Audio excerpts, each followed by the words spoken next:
কাল হঠাৎ করে চলে গেছিলাম একটু মার্কেটে নিজের জন্য কিছু কেনাকাটা করতে না। মা আর পিসির সাথে আর দিয়াও ছিল সাথে। মার টুকটাক কিছু কেনাকাটা করার ছিল আর মার্কেটেও মার কিছু দরকার ছিল।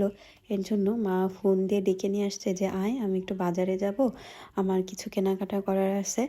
নিজের কেনাকাটা এখনও কিছুই করি নাই, করতে ইচ্ছেও করতেছে না, শরীরটা এত খারাপ। ওইভাবেই বাসা থেকে বের হয়ে গেছি।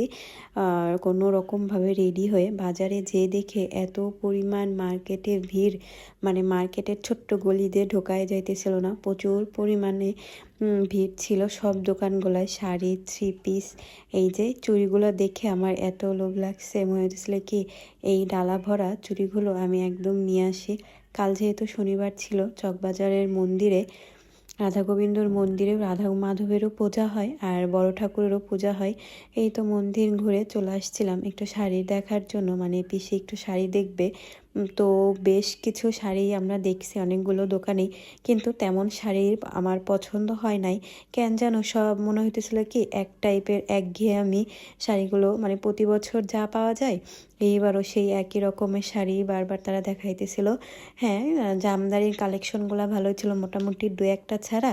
তাছাড়া তেমন কোনোটাই ওরকমভাবে পছন্দ হইতেছিল না। আমরা অনেকগুলো শাড়ি দেখছি, অনেকগুলো শাড়ি দেখছি। তার মধ্যে এই শাড়িটা একটু খুলতে খুলতে বলছিলাম যে দেখি মোটামুটি ভালো লাগে কিনা। খোলার পর মোটামুটি লাগতেছিল, কিন্তু আমার না এত কাজের শাড়ি কোনো সময়ই কেন যেন ভালো লাগে না।